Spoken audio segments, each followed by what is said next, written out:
A revered family therapist uses role-playing to help four women find happiness. However, they soon realize that this free course was for his own benefit. In a luxurious suit, Alexandra Semenov grabs a revolver and loads a bullet. He dances languidly and points the gun at his chin, but a knock on the door interrupts him. His visitor, Varvara, greets him by saying that her agent, Pasha, sent her to take care of him. Tempted, he invites her in and goes to the bathroom to freshen up before joining her. After their time together, Varvara slowly leaves, leaving Alexandra to write something on his website. Days later, Alexandra prepares a room while speaking with Pasha over the speaker, justifying the legitimacy of his experiment. He ignores his agent's arguments, as his subjects have arrived. 3 women show up, and one of them is a fan of the psychological health books Alexandra has written. He welcomes them to his free therapy course that he calls How to Find Happiness. To start, the ladies introduce themselves. His fan introduces herself as Sveta, and the other woman who prefers his audiobooks is Natalia. The third woman is Anna, but she refuses to share more. Moving on, the therapist mentions a 4th member who is late, but Anna suddenly murmurs that she is skeptical about therapy. She doesn't believe in psychotherapy and only responded to the program out of curiosity. Just at that moment, the 4th woman arrives. While Alexandra goes to get her, the 3 women talk about why the 4th had a separate journey. Natalia mentions that she is a high-profile singer, and famous people often have deeper problems. Alexandra arrives and introduces Olga. With all 4 members present, he informs them that they will first share their problems by acting out their roles in certain scenarios. Natalia begins by saying that her family largely ignores and belittles her, and the resentment spills into her work and how her son treats her. With this, Alexandra starts the psychodrama and asks her to imagine coming home from work and being with her son. Natalia imagines heading to the kitchen, and Alexandra acts as her son, who is a failed artist. Natalia acknowledges that creative work is challenging, so she has decided to work to support them while he pursues his art. Alexandra ignores this and talks about her new idea, even asking him to clear out the living room for it. Then she manipulates him, saying he looks great and that she feels guilty for not valuing his work. Natalia responds that she is used to it and hands him expensive clothes to fit in with the artistic crowd.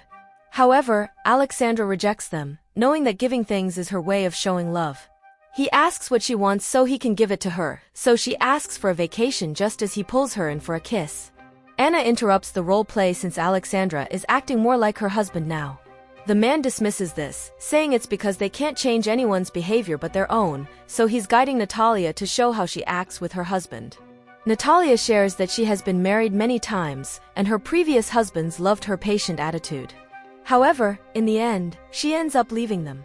With this in mind, the psychiatrist explains that when someone bottles up their negative emotions to the boiling point, every action and experience prior to that becomes tainted with negativity. He advises her to communicate better with her current husband to avoid this. Then she suggests that Sveta go next, but she is not ready. Instead, Anna volunteers, saying she fully understands the process. She imagines herself in a nebulous blue attic with Alexandra as her husband. She tells him that she understands that people change, just as he is in love with another woman now because he is always distracted. Anna negotiates that she is willing to let him go if he admits he no longer loves her. With Anna imagining her real husband, the man responds that he will do anything for her and their children. She laughs, pointing out that they don't have children, but the therapist asks why that is. This causes the woman to have a breakdown, so she runs to the bathroom to use her inhaler in the real world. Outside, Alexandra advises her not to rush and explains to the others that people often face emotional barriers that prevent them from moving forward. He suggests that they should open up more to avoid this. While the therapist prepares tea later, Natalia comments that her kitchen looks like it was designed by a woman. Alexandra explains lovingly that his wife, Katia, designed it and, in doing so, imbued her personality throughout the house. Meanwhile, Olga shows something on her phone to Anna, which surprises her. Soon, Alexandra realizes that Anna has returned and resumes the therapy. Olga then hands the phone to Sveta and Natalia, showing a picture of the reputed therapist with another woman. The latter asks Alexandra about it, but he dodges the question. He argues that, as a well-known person, people try to sabotage him. Olga summarizes it as rumors taken out of context. However, Anna questions his right to give family advice when he is unfaithful. Natalia tries to give him the benefit of the doubt, suggesting that the woman in the photo was a fan who clung to him. The growing discussion leads Alexandra to excuse himself, saying he will investigate the rumors. He enters a room and looks at the image on his phone. Nervous, he leaves a message for Pasha to find the woman in the photo. He returns to the group and assures them that the rumor will be debunked. Then he urges them to continue with the therapy, asking Sveta to be next. The woman begins by saying that she always has bad luck. She has to work on weekends, doesn't have a partner for school dances, along with other types of small misfortunes. Alexandra thinks she is generalizing all her problems into a single factor while ignoring other important causes. She nods and continues by saying that both she and her fiancé have agreed to get married. Olga asks who proposed the idea and she says they both thought it was the right time. Sveta imagines herself in a wedding dress saying her vows, but she is interrupted when Alexandra, pretending to be her fiancé, starts working on the arch behind her. He doesn't realize what is happening, so she reminds him that she is not against the marriage, which is why she organized everything.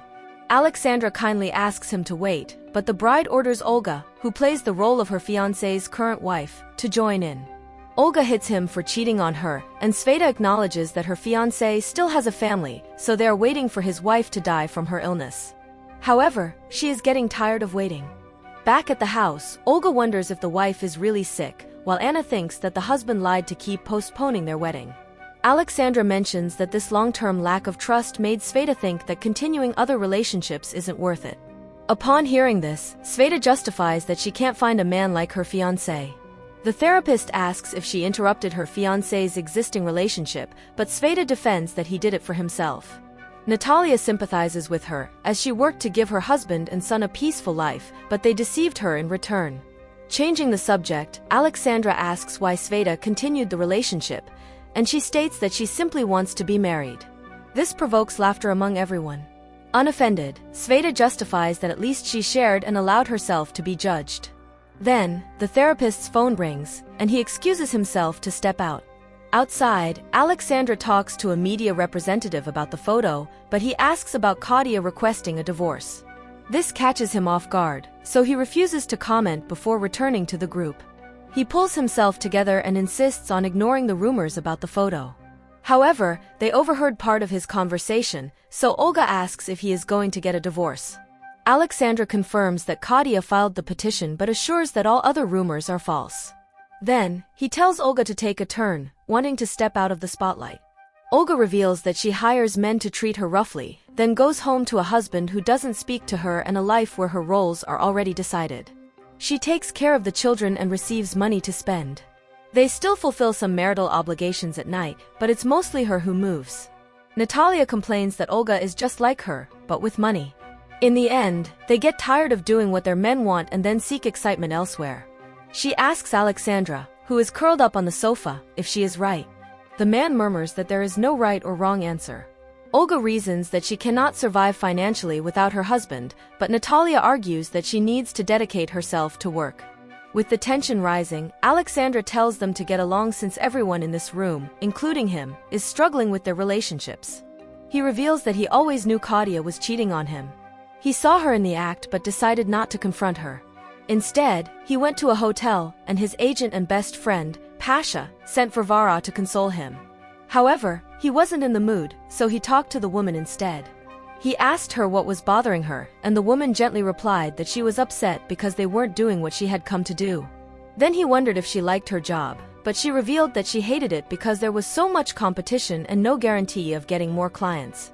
She wished someone would give her guaranteed happiness, even if just a little. At that moment, Alexandra realized that he had begun to hate his profession, but it was what sustained him. He sent Vara off with a hug, promising to talk more with her if she wished. He murmured that he was tired of his practice and that all he wanted now was to find his place in the world. Therefore, he gathered the 4 women and used them as a way to provide therapy for himself.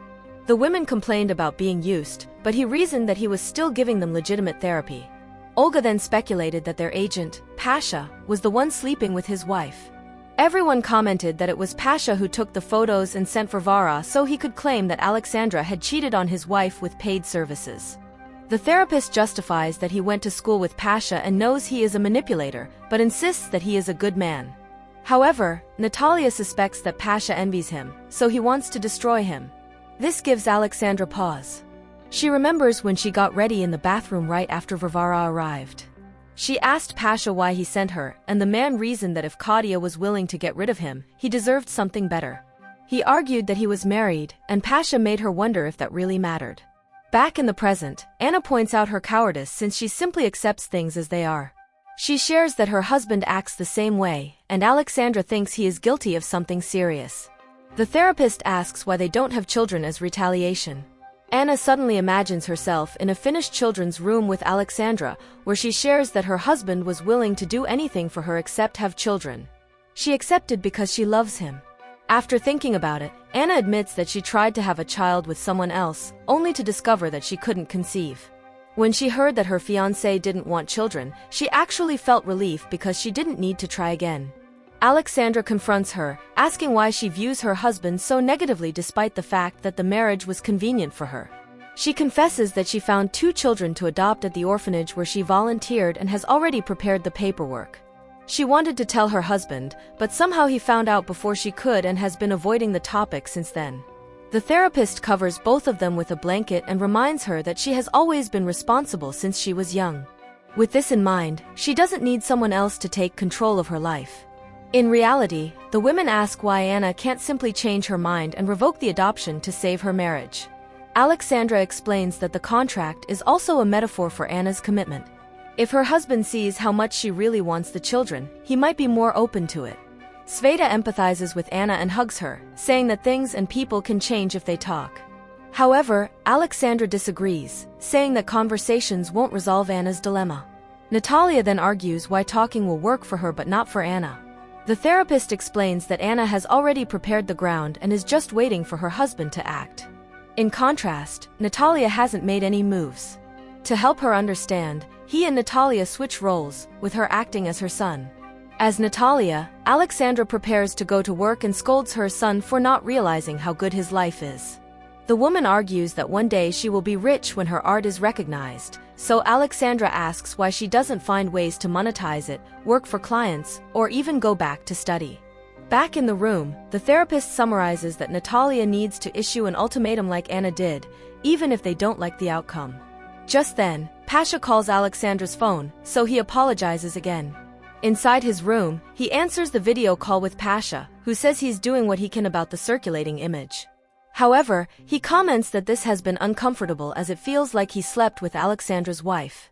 The therapist finds the figure of speech amusing and delves into it further. Pasha then admits that he did sleep with Claudia, but preemptively encourages Alexandra to forgive him to keep the controversy a secret.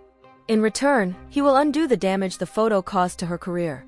Pasha adds that if she doesn't agree, she will lose her career and her husband. The call ends and Alexandra realizes that all the women were listening to her conversation. Later, the women help organize dinner, and Olga asks if they can continue with the program because she wants advice like the other women received. However, the therapist notices that Natalia is missing, and Olga says she left. Ignoring this, the rest of them toast, but Olga insists on receiving advice. Sveta advises her to give him space, given his situation, but the therapist insists that he is a professional and his situation does not affect his work. With that, Olga imagines meeting Alexandra outside. He suggests an alternative method for her, so he plays loud music in a car, urging Olga to release her emotions. She admits that she found Natalia's silent anger intriguing because she seemed to want to make a change. Olga wants to be happy with her husband, but she doesn't know him at all. Alexandra asks why she got married, so she explains that her parents urged her to marry a rich man. She then finds herself in the cold dining room with her husband but breaks down, unable to bear his indifference. However, she panics and apologizes.